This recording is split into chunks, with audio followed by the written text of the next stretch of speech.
Where does Catholic social teaching come from? Some might ask why the Catholic Church feels it can teach on political, economic, and social issues at all. The answer is that the Church is an expert on humanity, and the light of faith can help illuminate all academic disciplines. Indeed, as Pope Francis has said many times, everything is connected to everything else, and every challenge in the world of economics, business, and politics has a moral dimension. At the same time, when it comes to deciding how to act in the worlds of politics, business, and economics, we need, as Pope Benedict pointed out, technical understanding too.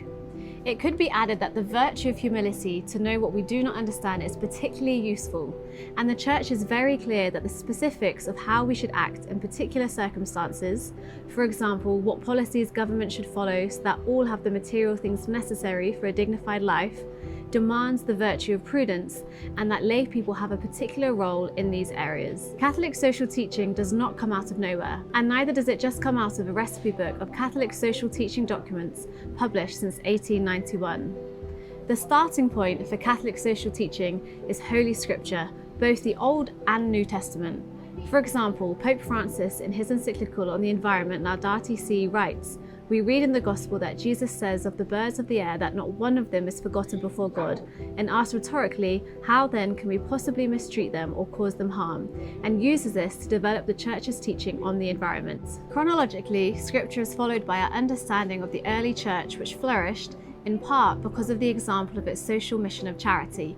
We can learn from how those communities lived, inspired by the teaching of Christ. Linked with this was the teaching of the early Church Fathers, or the patristics. The patristics include saints such as St. Ambrose and St. John Chrysostom.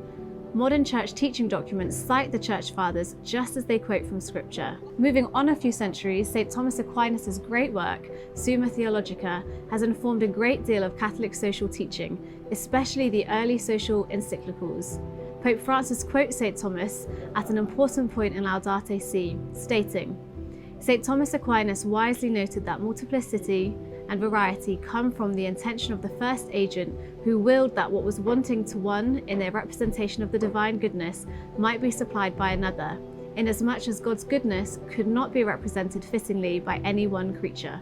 This insight from hundreds of years ago helps us understand both the dignity and complexity of creation. A few hundred years later, an important group of mainly Iberian thinkers followed St. Thomas's way of thinking and applied it to new social, economic, and political problems, especially those arising from the New World. The so-called late scholastics are often regarded as the first serious contributors to the development of modern economic theory. Contributions included increasing our understanding of the problem of inflation and the basis of human rights.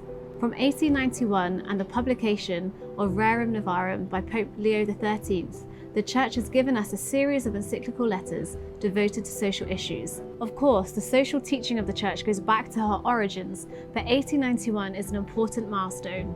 An encyclical is a letter addressed by the Pope, usually to the other Catholic bishops of the world, or in the case of many social encyclicals, to all people of goodwill. All encyclicals are written in the Pope's name, regardless of whether the Pope himself is the original author or whether there have been other drafters involved. In addition to these encyclicals, Catholic social teaching is presented in apostolic exhortations and apostolic letters, which are generally regarded as less authoritative. Furthermore, there is a wide range of other addresses, letters, and homilies that help us understand and interpret Catholic social teaching. Whether a document is a social teaching document is not always beyond doubt. We can draw important links between healthcare policy and life issues, and education policy and the role of the family, for example. Some might classify Evangelium Vitae, the Gospel of Life on the inviolability of human life, as a social encyclical, and others would not. Also, amongst the formal publications of the Catholic Church, there are documents from church councils. From the Second Vatican Council, also known as Vatican II, there were key documents on education and human dignity, as well as the pastoral constitution of the Church in the modern world, which dealt with social issues. And finally, there are two foundational documents that summarize the Church's teaching. The Catechism has substantial sections on social, political, and economic life, and the Compendium of the Social Doctrine of the Church focuses, as the name suggests, on the social teaching of the Church. The Catechism carries particular authority. All these sources have been important influences on the tradition of Catholic social teaching. There are, of course, many other influences.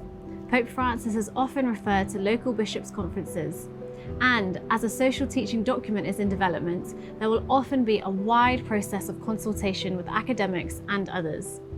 Catholic social teaching is a living tradition enriched by the work and thoughts of many in the Church.